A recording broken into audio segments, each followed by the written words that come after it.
Savez-vous que l'homme est ce qu'il pense de lui-même? Le livre des Proverbes, le chapitre 23, commence à nous dire, fais attention à ce qui est devant toi, surtout si c'est quelque chose encore qui te domine.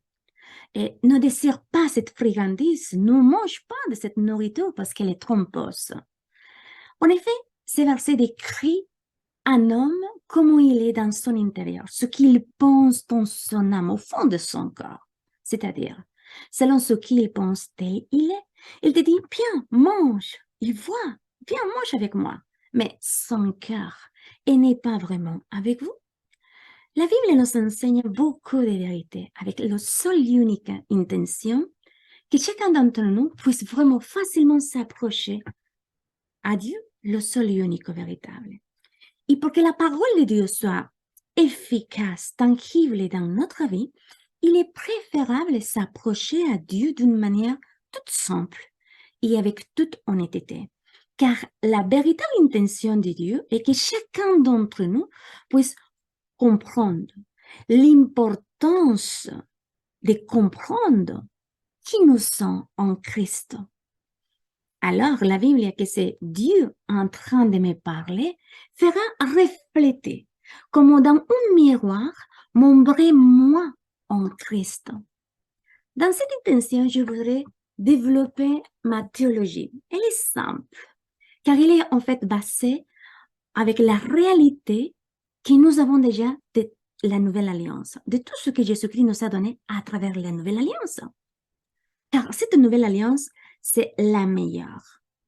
Parce que c'est Dieu le Père en train de faire un pacte, une alliance avec Dieu le Fils. C'est pour ça que c'est la meilleure. Et dans cette théologie tellement simple, pour moi, Dieu est bon. Dieu est bon tout le temps. Le roi David se disait, je me serais évanoui si je n'aurais pas cru dans la bonté du Seigneur dans la terre des vivants. Waouh! En fait, ce qu'il se disait, c'est que je dois m'attendre toujours des choses bonnes de la part de Dieu. Et c'est ça que nous devons aussi nous faire. C'est ça que nous devons aussi nous dire. Nous devons toujours être à l'expectative, dans cette attente, attendre toujours des choses bonnes de la part de Dieu, car Dieu est bon.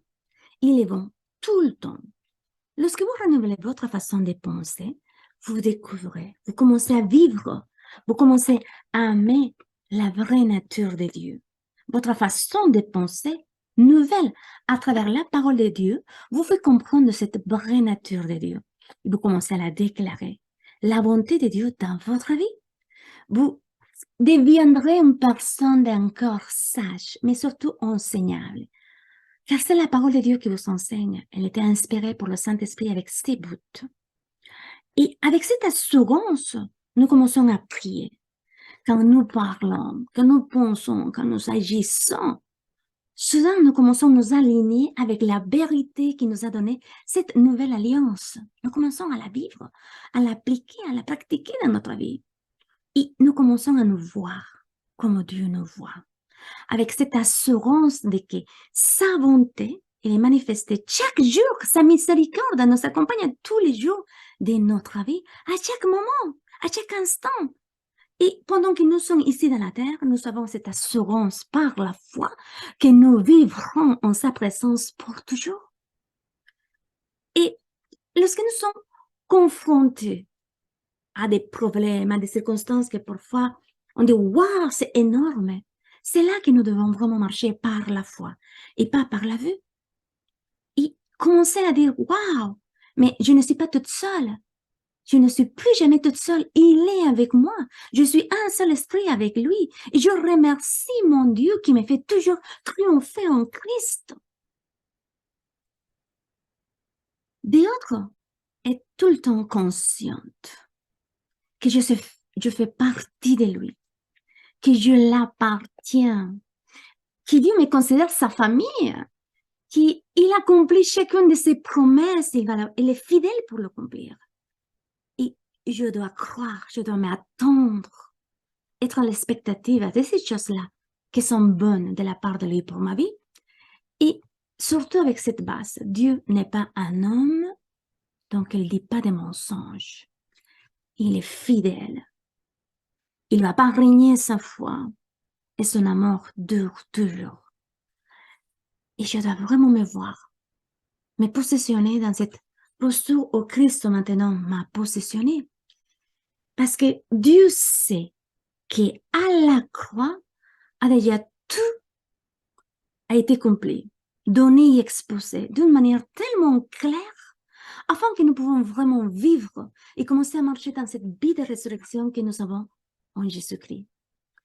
Et c'est ainsi que nous devons penser. Et plus encore, et nous dire à nous-mêmes, je suis son corps, je suis assis dans les lieux célestes. Ses pensées, c'est mes pensées. Je suis sa faveur. Ses bénédictions remplissent chaque jour de ma vie. J'ai une année bénie par lui.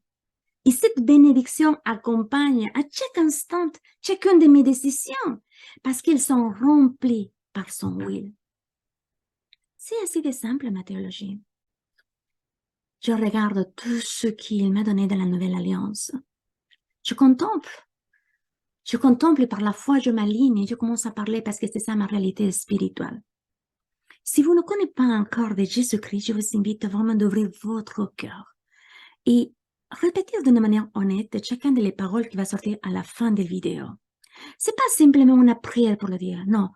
Car en fait, la parole dit que nous devons croire avec notre cœur que Jésus-Christ est le Fils de Dieu, qui est mort dans la croix et qu'au troisième jour, il a ressuscité et que maintenant, il est assis à la droite du Père, en train de nous regarder, en train de nous voir, en train de contempler sa joie.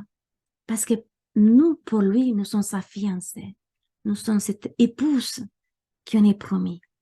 Et en ça, nous devons vraiment nous épanouir et dire, waouh, Seigneur, je crois dans mon corps et je confesse de ma bouche que tu es le Seigneur de ma vie.